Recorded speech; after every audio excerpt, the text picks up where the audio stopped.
There's this story of two people in a garage on Addison, and they were tinkering on the weekend, and they're engineers, and they built this billion-dollar company.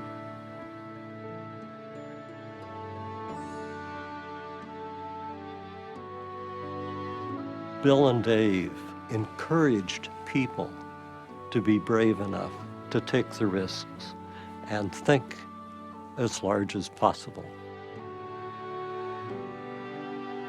These guys built a process that invited, accepted, and rewarded innovation. There were multiple people in every department of the company doing innovative things.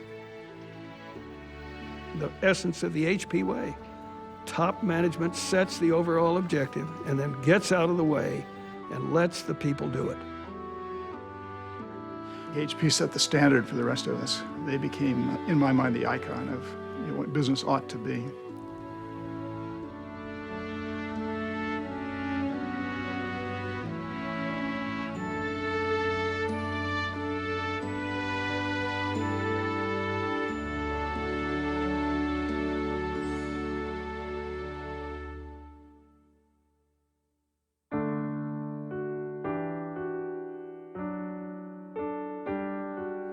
At some point, we decided that we were going to try and form a company and go ahead. We wanted to find a house and a garage that we could use for a shop. The story is that Dave and Lucille lived in the bottom half of the house, and Bill had a little shack in the back. I brought the drill press and some other tools in the back of the car, and we set up the shop there. They started the company on about $500 and a good idea, and believe me, it showed. We started out, of course, baking our panels in Lou's oven, and then we decided we want our own oven, so we bought an old refrigerator unit because it had good insulation. Well, it got so hot that it caught fire, and the fire department came and put it out. Otherwise, we would have lost the whole works. Yeah.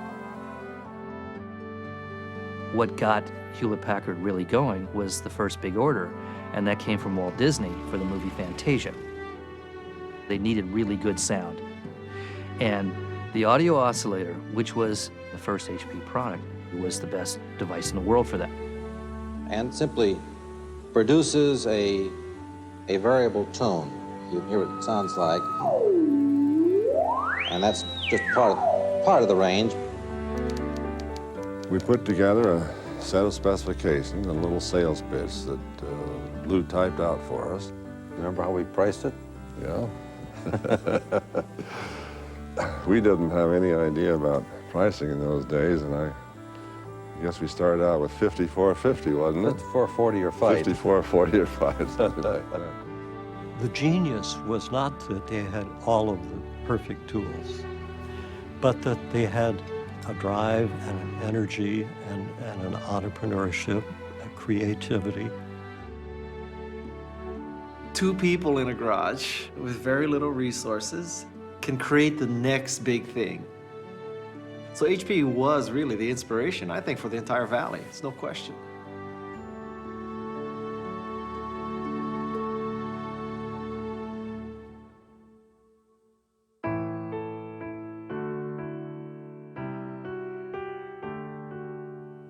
The company was formed in a different way from most modern companies.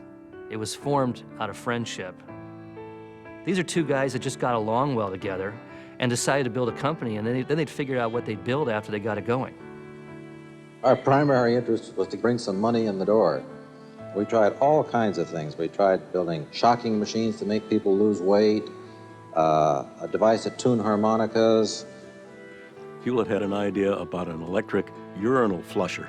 In fact, when I go into a modern men's urinal these days, I kind of think of Bill. They did an automatic lettuce picker for the fields. They built a bowling alley foul line indicator. We invented, we swept the floors, we kept the books. We've done every job in the place, so to speak. They were roll-up-your-sleeves guys. They were can-do people. Dave Packard was a lot more outspoken. Dave was a big guy. He was 6'3" or 4". He had a finger that would get longer and longer as he waggled it at you. So he was a pretty forceful personality. Now, Hewlett was more likely to be deeply involved in the technical issues and the technical side of the company, and Packard was more likely to be involved in the financial sides of the company. But you couldn't depend on that because you never knew who was going to pop up. They'd have done terrific things, I think, by themselves. But together, they were extraordinary.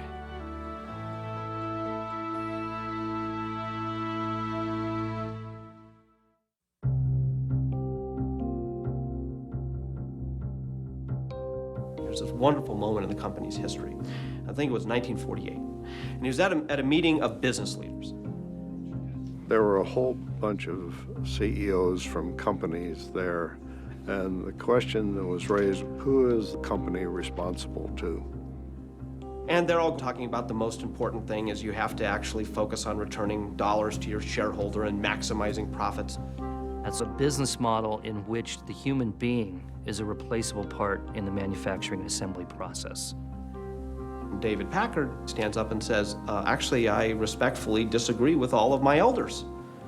You also have an obligation to your customers and to your employees and to the community in which you operate.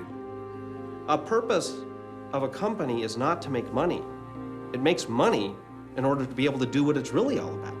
And in our case, that's to make a contribution. They laughed at him. We're here to create things that if we didn't create them, the world would be worse off. And if you don't understand that, you don't understand the HP way.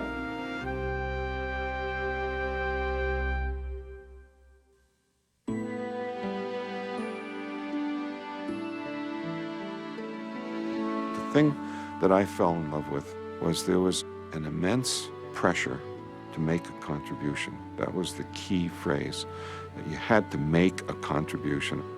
That you didn't just bring out a product because you thought you could make money on it. You brought out a product because you thought there was some dimension in which it was significantly better. What this really means in this sense is not to be a me too, but to not go into some area unless you feel that you've got something really to contribute. Because if we just try and follow someone, you're always going to be at the tail end.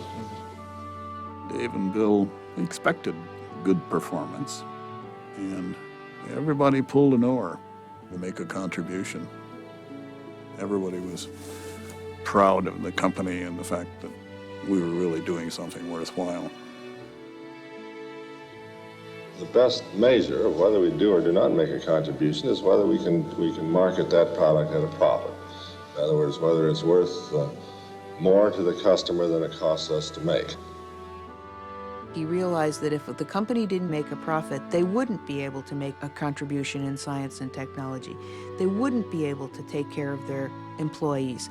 They wouldn't be able to give back to the community in terms of philanthropy. HP was a business, and these men were dedicated to increasing revenues and increasing profits. After that, all the good things followed. But their first job was to build a great company, and they fought hard to do it.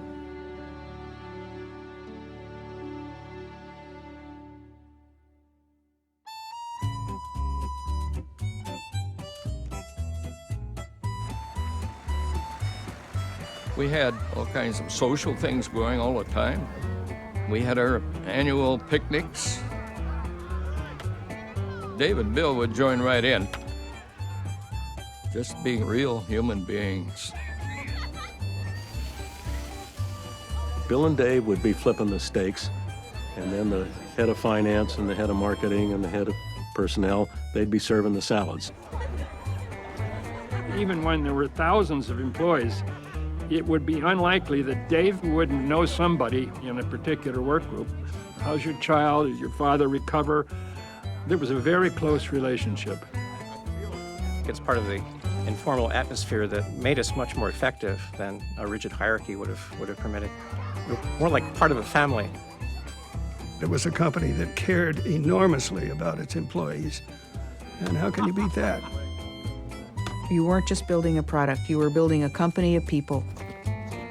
Lots of our employees were good friends. In fact, I remember making the comment that most of the best friends I had were working here in the company.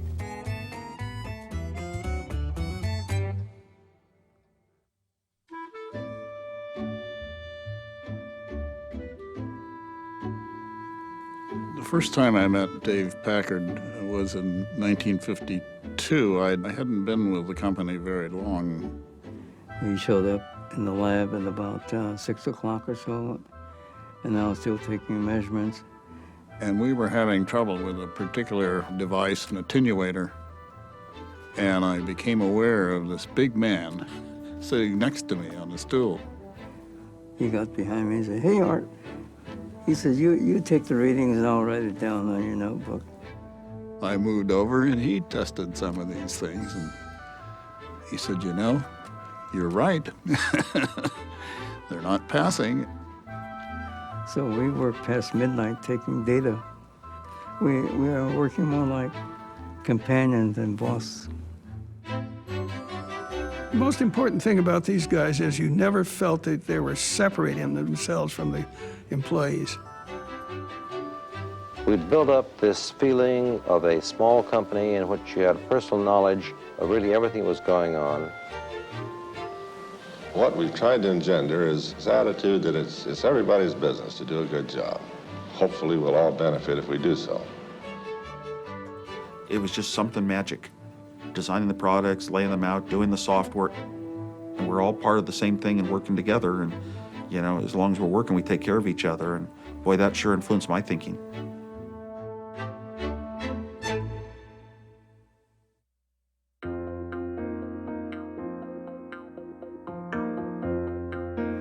One day the phone rang and Hewlett says, "T, we've got this calculator going on at HP Labs." So I went up and talked to Bill. He gave me the market research report that suggested that we shouldn't do it. At the time, the state of the art was a slide rule. And so to go from slide rule to calculator was a quantum leap in functionality. The bottom line was, well, Bill, we're sorry. We don't think there's a market for this product. It's very complicated, and it's going to cost $350. 20 times more than a slide rule. And Bill said, "I want one of these things." Bill challenged his engineers to build this thing and make it the size of his shirt pocket. That was kind of a, oh my God, I don't think we can possibly do that. But they made a big pretense of making sure that whatever they built would fit into his shirt pocket. We came up with 4 pages of names for this thing. Captain Billy's Whiz-Bang Machine was one of the names. The Mathed Marvel. We had a whole bunch of names, and there was not a winner in here. And we said, well, it's got 35 keys on it, so we'll call it the HP 35. When I was in college, the HP 35 calculator came out. And, oh, I just drooled seeing that thing. It was, like the skies parted. I remember waiting in line to get one of these things. People were selling their cars. We spent the next 18 months up to here with orders and trying to keep up with the demand for the darn thing. But Bill was willing to take a risk, and boy, was he right.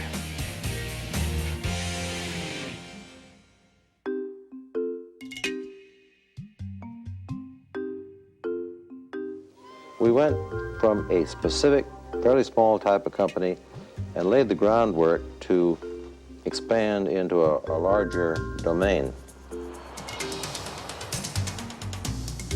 I think Dave and Bill saw very clearly that, we really had to be an international business. The market for electronics was a worldwide market. Why confine it? Hewlett insisted that we ought to have not only overseas sales, but factories overseas. We are really serving a worldwide need. It's just the simplest way to express it. Dave and Bill, in looking at the international market, saw it as a place to go out and get more of the best minds in the world. So they always viewed it as a source of talent. And the HP way makes each of those branches feel as though they're amongst the best in their part of the world. If you went into a facility in Germany, the environment would be very similar to what you'd find in Palo Alto. To learn how to call the boss by the first name was very difficult for the Germans to accept because formalism in Germany was tough, but they all learned how to do that.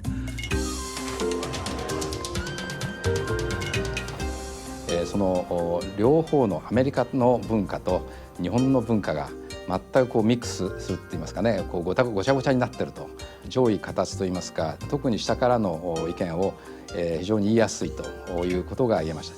これは日本の他の会社とは大いに違うところだったと思います。No matter what culture you were in, could be in Asia, it could be in Europe, could be in the United States, that was a universal feeling on the part of the employees that they were honored and that they were respected.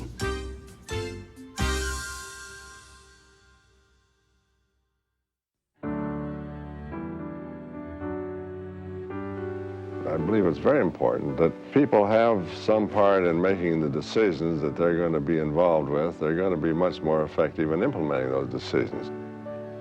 The essence of the HP way, plain and simple, top management sets the overall objective and then gets out of the way and lets the people do it.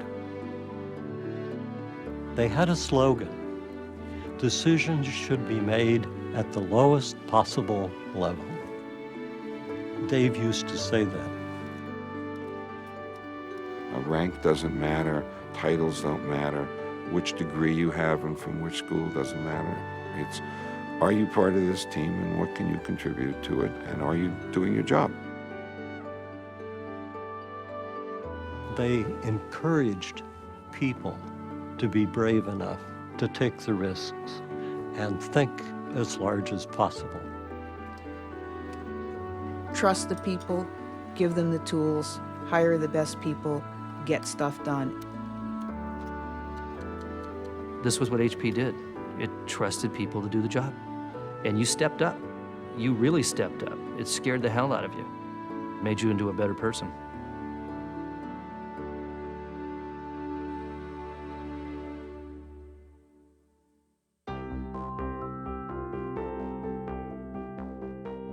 I built a large screen oscilloscope that could be used as a computer display.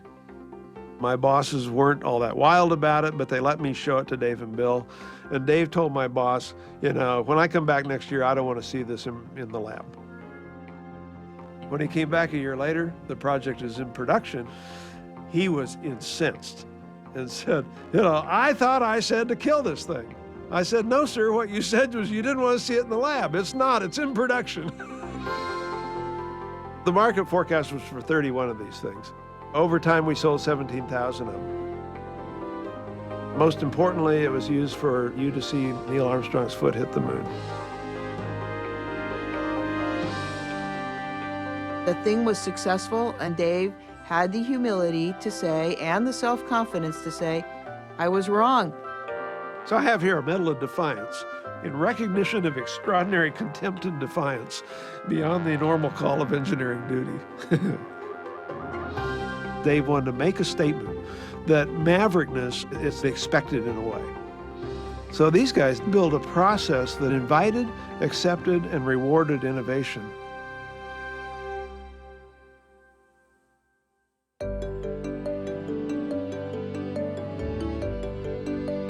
So Dave and Bill were people who just loved and benefited from change.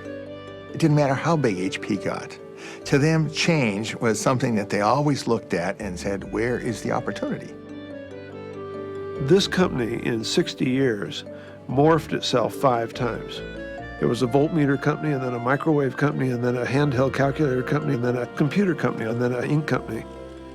The HP way could accommodate so many different business models over decades and decades of time, but they were flexible enough to know that you apply those principles in different ways as conditions require. You can continuously change as long as your heart's intact, as long as your core values are there. And if you've got the right values, then out of that will constantly emanate that innovation. And that's always been the power of Hewlett-Packard.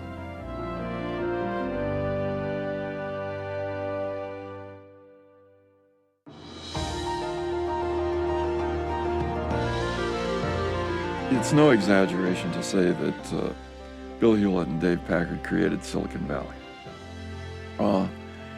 Big time. And they respected and appreciated other entrepreneurs. Everything I learned about entrepreneurship was taught to me by Dave Packard. There were many bright people who left HP and founded their own companies, and they carried away the fundamentals of the HP way. There was an ad run in 1962 that said, "You want to be an entrepreneur? Come here first and learn how." And it's like, that's a weird ad.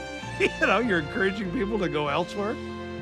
But Bill and Dave's attitude was, that's great. And they seeded this valley with some of the greatest talent you can imagine. I even turned down starting Apple once. I refused to go to Atari because Hewlett-Packard was my company for life. The morale was so high, I never saw anything like that, just the happiness of everyone working with each other. A lot of people say that the HP way is anachronistic. It fit in a different world, a simpler world. But in fact, it may be more relevant today. And that's because when your employees are scattered all over the planet, people are working independently, you have to trust your employees more than ever before. And that's what Bill and Dave did. They set the model for it.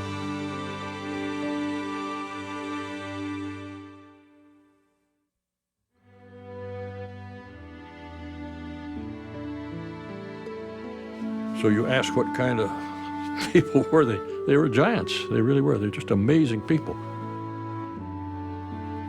It's hard to find anyone in the history of business who's been able to create more, both in terms of business success and in terms of the culture and the type of company that's respected all over the world. That in and of itself is a pretty amazing story. We hope that the people that'll follow us will have the same ideas. Now, they're not going to be exactly the same, but I don't think that a lot of these fundamental positions are going to change very much. They're too ingrained in the organization. We have a great many very capable people, and I think basically agree with his philosophy, and I think this in itself is going to provide some assurance of continuity. It's very easy to fall back on celebrating Bill and Dave. But the story of HP is the story of HP people. Bill and Dave wisely created the environment for this efflorescence of human talent. But it's the HP people who spread that trust around and lived the HP way that made this company a great company. Listen, there's this story of two people in a garage on Addison, and they were engineers, and they built this billion-dollar company. So I sort of think that a company, no matter how much you want to say that it's dynamic and reacts to market forces and all that, the DNA is set by the founders. And that DNA, you couldn't kill it if you tried. I don't think it's useful to spend much time looking at the past. I think we ought to spend most of our time looking at the future, because that's where we're all going to be.